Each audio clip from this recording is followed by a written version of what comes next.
वृक्ष के नीचे महामृत्युंजय मंत्र का जाप जो शुक्रवार की शुक्रवार घी का दिया लगा कर करता है, उसके रोग बाबा देवाधिदेव महादेव समाप्त करते चले जाते हैं। ये संजीवनी मंत्र शुक्रवार के दिन भगवान शंकर को शुक्र को दिया था, इसलिए उसकी प्रधान। आपको मालूम पड़ गया कि शरीर में मुझे ये रोग हो गया है, मुझे शुगर हो गया है, मुझे बीपी हो गया है, मेरा ब्लड प्रेशर ऊंचा नीचा रह रहा है, कोई भयंकर रोग, मेरे रिश्तेदार को कोई कैंसर जैसा रोग हो गया, किसी को कोई थायराइड हो गया, किसी को कोई किडनी और लीवर में सूजन हो गई, किसी को कहीं किडनी और लीवर में तकलीफ हो गई। तो शिव महापुराण की कथा कहती है, नवग्रह शिव महापुराण की कथा कहती है कि बेलपत्री के वृक्ष के नीचे महामृत्युंजय मंत्र का जाप जो शुक्रवार की शुक्रवार घी का दिया लगा कर करता है, उसके रोग बाबा देवाधिदेव महादेव समाप्त करते चले जाते हैं। ये संजीवनी मंत्र शुक्रवार के दिन भगवान शंकर को शुक्र को दिया था, इसलिए उस मंत्र में जल और दूध ले लीजिए शुक्रवार का दिन। तो कहोगे गुरुजी ये कथा कहां से निकाल के लाए हो? तो विष्णु पुराण में से आप उसको स्मरण कर सकते हो। काय में से? विष्णु पुराण में से। एक पात्र में देसी गाय का दूध, जल उसमें रखकर, और आपके अगर लड्डू गोपाल हो, यदि आपके घर में ठाकुर जी हो, लड्डू गोपाल हो, विष्णु जी का कोई स्वरूप हो, श्री हरि का कोई स्वरूप हो, तो उस पर शुक्रवार के दिन आप संध्या के समय पर दुर्वा डालकर उस दुर्वा से अगर लक्ष्मी जी के नामों का 108 बार उच्चारण कर कर घी का दिया लगाकर पैसर के चावल साथ में रखकर केवल उस जल का और दूध का मात्र छींटा देते हो, तो उसके घर में कभी लक्ष्मी की कमी नहीं आ सकती, संपदा बढ़ती चली जाती है। 108 बार लक्ष्मी के नाम का मात्र उच्चारण कर लेने पर, भगवान विष्णु के चरणारविंद पर, भगवान विष्णु के चरणों पर केवल उस दुर्वा का, जल का, दूध का सिंचन कर देने से भी लक्ष्मी की वृद्धि होती। शिव उनके मंदिर में आने वाले को तुरंत दे देता, जल चढ़ाने वाले को 3 चीजें तुरंत मिल जाती। आप नहीं भी मांगे, आप यदि नहीं भी मांगेंगे तो भी वो 3 चीजें मिल जाती। पहले नंबर पर है शांति, दूसरे नंबर पर है दिशा, और तीसरे नंबर पर है सफलता। शांति और बहुत जरूरी है, मन की शांति। आप जब मन से भगवान देवाधिदेव महादेव के मंत्र का उच्चारण करते हैं, आप जब मन से भगवान शंकर के नाम का उच्चारण करते हैं, तब हृदय की शांति अपने आप आती है। इसलिए एक बार दिल से सब लोग पुकारेंगे, श्री शिवाय नमस्तुभ्यं, श्री शिवाय नमस्तुभ्यं। पति पत्नी में आपस में झगड़ा हो रहा हो, बहुत क्लेश है, बहुत ज्यादा, दोनों एक दूसरे का मुंह देखना पसंद ना करते, दोनों एक दूसरे के सामने ना आए, इतना क्रोध जिस पति पत्नी के आपस में रहता हो। अगर पत्नी एक सिंदूरा अगर शंकर जी के मंदिर से पार्वती जी को टच कर कर, पार्वती जी का स्पर्श कराकर सिंदूर उसमें भरकर उस सिंदूरे को अगर अपनी अलमारी में रख लेती है, जहां तैयार होती है उस अलमारी में रख ले, और भले वो मांग में लगा रही कि ना लगा रही, थोड़ा बहुत भी लगाया तो ठीक है, ना लगाए तो अलमारी में अगर रख भी ले, 20-22 दिन के अंदर हमको पत्र लिखकर बताना कि उसकी लड़ाई झगड़ा कम हुआ कि नहीं हुआ, उसका आपस में मेल बढ़ा कि नहीं। तो एक प्रैक्टिकल करके देखना कि सियोर वाला महाराज कहीं झूठ तो बोल के नहीं चले। अगर छोटा सा शंकर जी का शिवलिंग है, छोटा सा शंकर भगवान का शिवलिंग है, या आपके घर में कुबेरेश्वर धाम का कंकर है, और आपके घर में यदि शंकर भगवान का शिवलिंग है, या सीहोर का रुद्राक्ष हो, या शंकर भगवान का शिवलिंग हो, या कंकर शंकर हो, तो निवेदन है जहां पर भी शिवलिंग आपके घर में विराजमान है, अगर छोटी सी कटोरी में एक बेलपत्र को आप नीचे रखिए, छोटी सी कटोरी उस बेलपत्र के ऊपर रखकर उसमें थोड़ा सा मधु, शहद, शंकर भगवान की साक्षी में शिव जी के सामने अगर शुक्रवार की शुक्रवार रखना प्रारंभ कर दो, धीरे धीरे संपदा की वृद्धि अपने आप होना। आपको पहले भी कथा में कहा, इंद्रदेव ने यह बात सामने रखी थी ब्रह्मा जी से कि ब्रह्मदेव भगवान शंकर से कहो कम से कम सीधे बैठ जाए। भगवान बोले हम नहीं बैठेंगे सीधे। तो पूछा क्यों? कि हमारा कोई बाप नहीं, हमारा कोई भाई नहीं, बारात कैसे देखेंगे? आगे से नंदी देखेगा, पीछे से हम देखेंगे। इसलिए नंदी पर उल्टे बैठे थे, शादी करने जा रहे थे, बिल्कुल उल्टे। सबसे अच्छी दिशा कौन सी होती है? 4 दिशा हैं, पूर्व, पश्चिम, उत्तर, दक्षिण। सबसे अच्छी दिशा कौन सी है? पूरब और पश्चिम को लोग मानते हैं। पूजन करने बैठते हैं तो कहां बैठते हैं? पूरब और पश्चिम में, ठीक है। पर शंकर उल्टे हैं, शिव उल्टे बैठे, इसलिए शिव आराधना कहां होती है? शंकर जी का जो जलाधारी है वो कहां है? उत्तर की ओर, उत्तर की ओर जलाधारी। शिव के भगत शंकर का पूजन करने बैठते हैं तो कहां बैठते हैं? दक्षिण की ओर। दक्षिण में भगत बैठता है, उत्तर की ओर जलाधारी रहती है। महाराज देखिए कितनी विचित्र लीला है। पंडित जी आपको पूजन करने बिठाएंगे तो कहेंगे पूरा पश्चिम में बैठो, पंडित जी अगर बिठाएंगे तो कहेंगे पूरा पश्चिम में बैठो। पर शंकर का अनुमोदन करने वाला, शिव का स्मरण करने वाला, शंकर की पूजन करने वाला, शंकर को जल चढ़ाने वाला, अगर वो पूरब में बैठकर चढ़ा रहा है, पश्चिम में बैठकर चढ़ा रहा है, उत्तर में बैठकर चढ़ा रहा है, उसका फल मात्र 25% है। और शंकर को अगर दक्षिण में बैठकर उत्तर की ओर मुख कर जल चढ़ा रहा है तो उसका पुण्य 1000% है महाराज। उसका पुण्य आनंद में प्राप्त हो जाता है, उसको कम नहीं हो सकता, वो बढ़ता, उसमें कमता नहीं रहती। एक प्रैक्टिकल करके देखना, छोटा सा प्रैक्टिकल, छोटा सा है। मान लो किसी व्यक्ति को बहुत तेज बुखार आ रहा है, ठीक है, बहुत तेज बुखार है। कोई बच्चा है, कोई बड़ा है, और उसको बहुत तेज बुखार आ रहा है, बहुत तेज।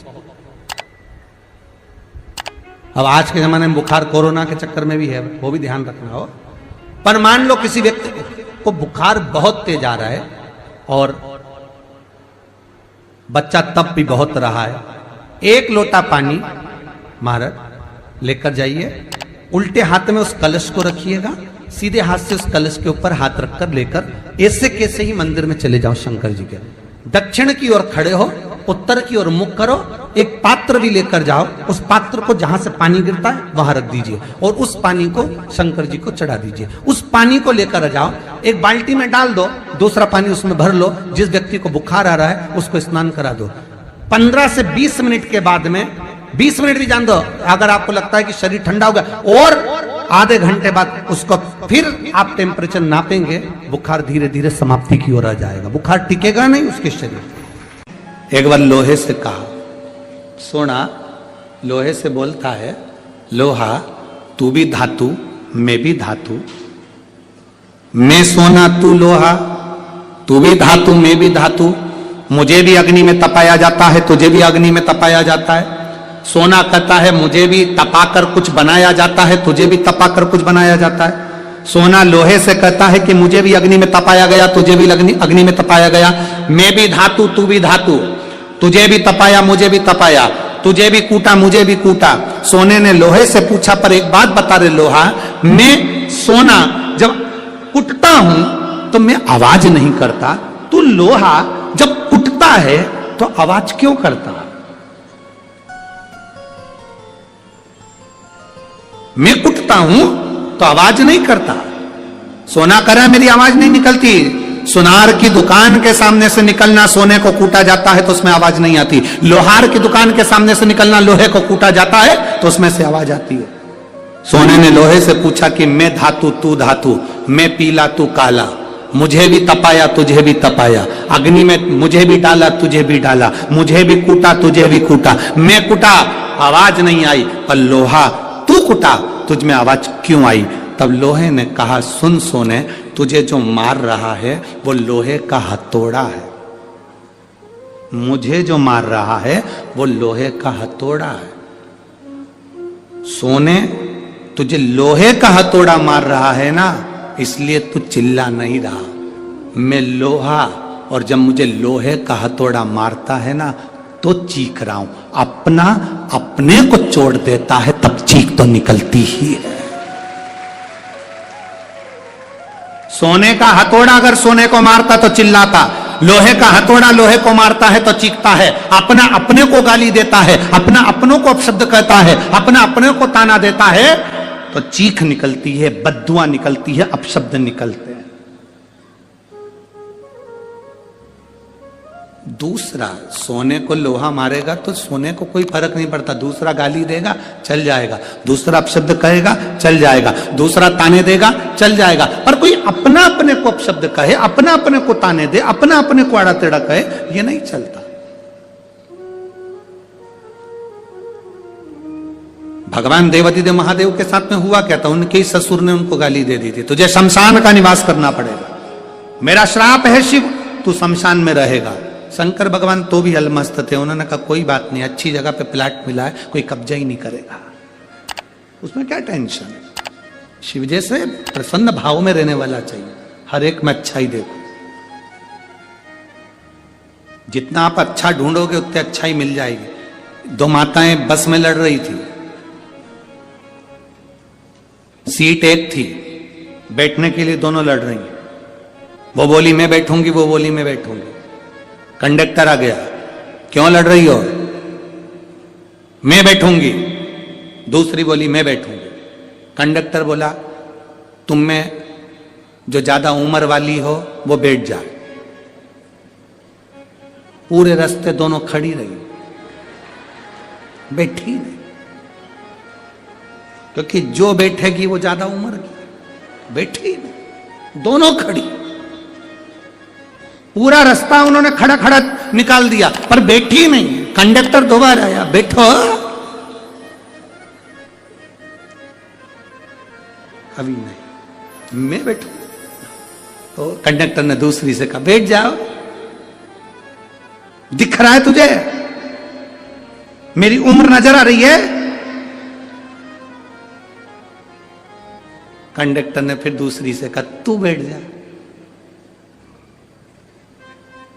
आंखों का इलाज करवा लेते रहे। नहीं बैठूंगी मैं, कोई इतनी उम्र क्यों। कुर्सी पूरी खाली बस की, दोनों नहीं बैठी, इतने में एक दूसरा आ गया, चले गए। ये खड़ी की खड़ी बस की, किसी को मालूम ना पड़ जाए कि उम्र कितनी है।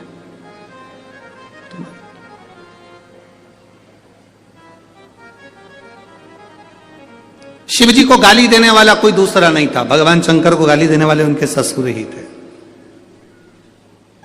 तुम्हारे ऊपर उंगली उठाने वाला कोई दूसरा नहीं होगा, तुम्हारे अपने ही होंगे।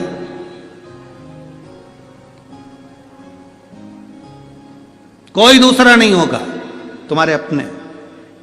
वो लोग चिल्लाते हैं ना, भैया जी संघर्ष करो हम तुम्हारे, अरे जम के तो बोलो, हम तुम्हारे साथ हैं, भैया जी संघर्ष करो हम तुम्हारे साथ हैं। अब इतनी तेज चिल्ला के करे संघर्ष करो हम तुम्हारे साथ हैं, अगर तुम साथ होते तो संघर्ष की जरूरत ही क्या पड़ती, संघर्ष की जरूरत क्या पड़ती, साथ नहीं हो तो संघर्ष की जरूरत है, कहना कठिन है। शंकर भगवान को गाली देने वाला कोई दूसरा नहीं था, शिव जी को अपशब्द कहने वाला कोई दूसरा नहीं था, शंकर भगवान को आड़ा टेढ़ा कहने वाला कोई दूसरा नहीं था, स्वयं देवादिदेव महादेव को अपशब्द कहे उनके ससुर ने कहे ए शिव मेरा श्राप है, तू शमशान में निवास कर। 5 स्थान शिव जी को चढ़े हुए जल को लगाने का। पहला स्थान बोलिए, जम के बोलो जरा, नेत्र। दूसरा स्थान कर्ण, तीसरा स्थान मस्तिष्क, चौथा स्थान कंठ और 5वां स्थान अपना हृदय। मात्र ये 5 स्थान शिव जी के चढ़े हुए जल को आप अगर लगा लेते हो तो तुम्हारे ऊपर किसी ग्रह, चाहे शनि हो, चाहे राहु हो, चाहे केतु हो, चाहे मंगल हो, कोई ग्रह आप पर भारी नहीं रह सकता। ये 5 स्थान मेरे देवादिदेव महादेव की अविरल भक्ति के लिए, निर्मल शुद्धि के लिए है। नेत्रों पर जल लगाने से मतलब है कि जब भी मैं दर्शन करूं तो मेरे देवादिदेव महादेव का करूं।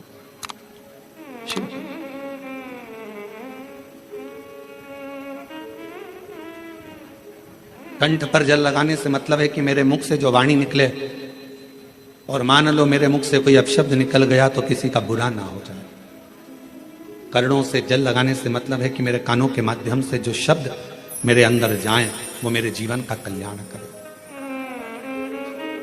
मस्तिष्क पर जल लगाने से मतलब है कि मेरे भगवान के चरण का जल, उनकी रज मेरे सिर पर चढ़ी रहे और मेरे जीवन में कभी अहंकार ना आए।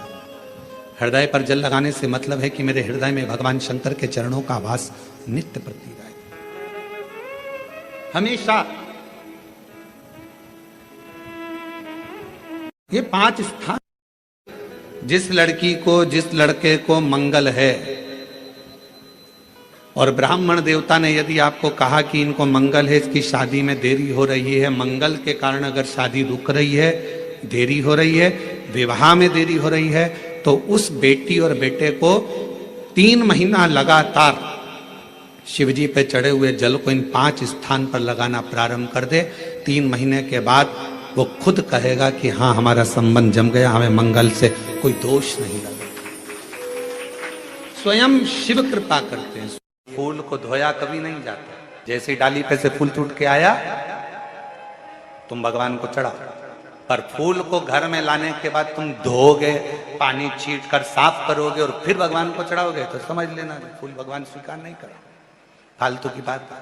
जैसा है वैसा देव, तुम्हारे जैसे नहीं।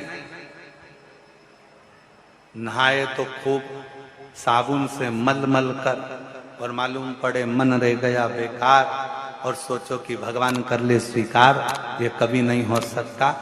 फूल और मनुष्य एक जैसा होना चाहिए कि फूल जैसा दिया वैसा भगवान को दिया, इसमें स्नान नहीं कराना। उसी तरह मन भगवान ने जैसा दिया वैसा भगवान को प्रदान कर दो, वो उसका, इसमें दिखावा नहीं हो।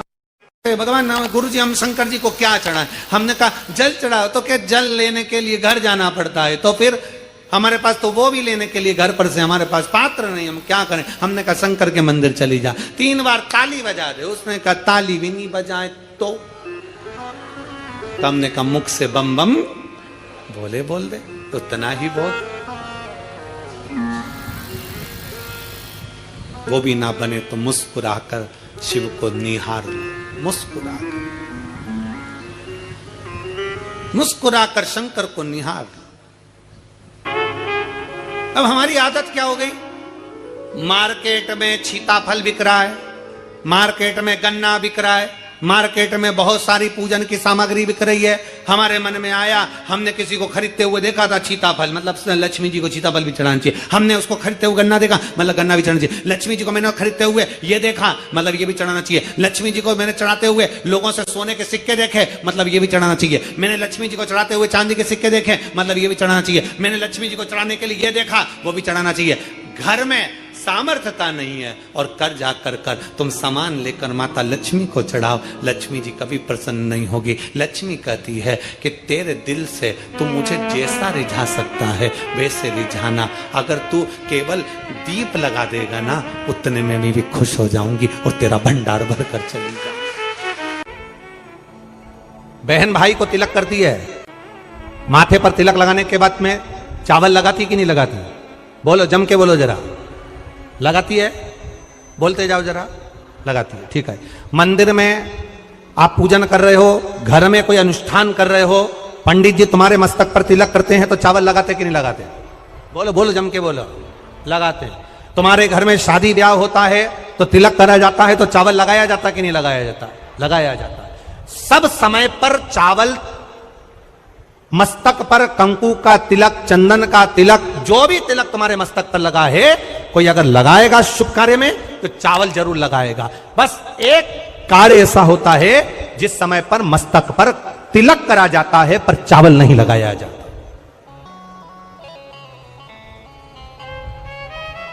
एक समय ऐसा होता है जिस समय तिलक करा जाता है पर चावल नहीं लगाया जाता। चावल का मतलब है अक्षय, मतलब बार बार भगवान ऐसा मौका लाए, बार बार भगवान ऐसी कृपा करे कि तुम ऐसा अनुष्ठान करते रहो, पुण्य करते रहो, सत्कर्म करते रहो, 16 सोमवार के व्रत करते रहो, चतुर्थी के व्रत करते रहो, तुम छठ की पूजन करते रहो, तीज का व्रत करते रहो, सोमवार का व्रत करते रहो। तुम्हारे घर में हमेशा ऐसे शुभ कार्य होते रहे। केवल अक्षय, अक्षत एक जगह पर नहीं लगाया जाता। कब नहीं लगाते अक्षत को? मस्तक पर तिलक करते समय अक्षत कब नहीं लगाया जाता? केवल एक समय पर। कब? जब घर में कोई शांत हो जाता है और शांत होने के बाद जब मस्तक पर पगड़ी का क्रम होता है, उस पगड़ी के क्रम पर तिलक तो लगाया जाता है पर चावल नहीं लगाया जाता। भगवान से प्रार्थना करते हैं ये बार बार मौका मत देना, जो हो गया उसको समाप्त, ऐसा मौका बार बार ना दीजिएगा। हां, पगड़ी पर से उठ गए, अच्छा काम करने के लिए मंदिर जा रहे हो, स्थान छोड़ने के बाद अब तिलक लगाओ और उसमें चावल ढेर सारा लगाओ, कोई मना नहीं। पर अक्षय, उस अक्षत की महत्वता को समझना कि उसको बारंबार प्राप्ति ना हो, ऐसे कार्य की प्राप्ति ना हो, अच्छे कार्य की प्राप्ति, श्रेष्ठ कार्य की प्राप्ति, शुभ कार्य की प्राप्ति। अगर मौका मिले तो एक बार भविष्य पुराण, और एक बार मौका मिले तो कुर्म पुराण, और एक बार मौका मिल जाए तो नंदी पुराण। ये 3 पुराणों का स्मरण करना, इसमें आपको अक्षत की महत्वता प्राप्त हो। भविष्य पुराण, कुर्म पुराण और नंदी पुराण, इन 3 पुराणों में आपको अक्षत की महत्वता प्राप्त होगी कि चावल की महत्वता क्या है। एक चावल का दाना जब अशोक सुंदरी वाली जगह पर चढ़ाया जाता है, एक चावल का दाना अशोक सुंदरी वाली जगह पर चढ़ाया जाता देना हो, ये बेलपत्र जो होता है, इस बेलपत्र पर कभी कभी आपने देखा होगा कि कई लोग बीच वाले पत्ते पर चंदन लगा देते हैं। ये जो बीच का पत्ता होता है, इस पर लोग चंदन लगा देते हैं। शिव महापुराण की कथा कहती है,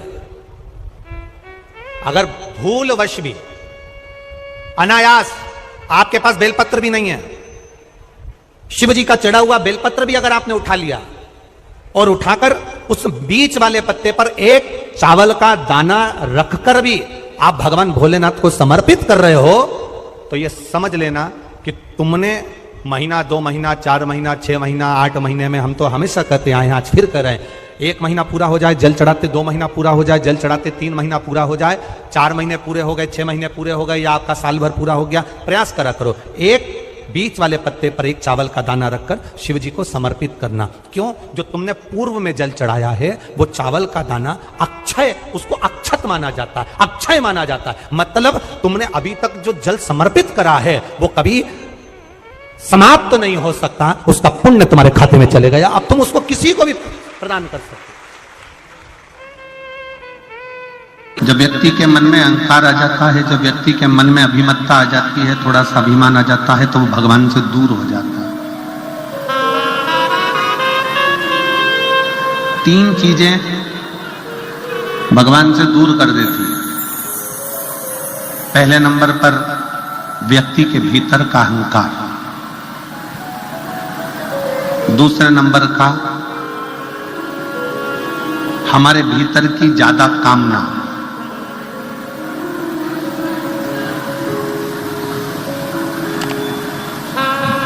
और तीसरे नंबर पर लोभ। एक अहंकार, कामना और लोभ, ये 3 ऐसी है कि जो हमें परमात्मा से दूर कर देती है।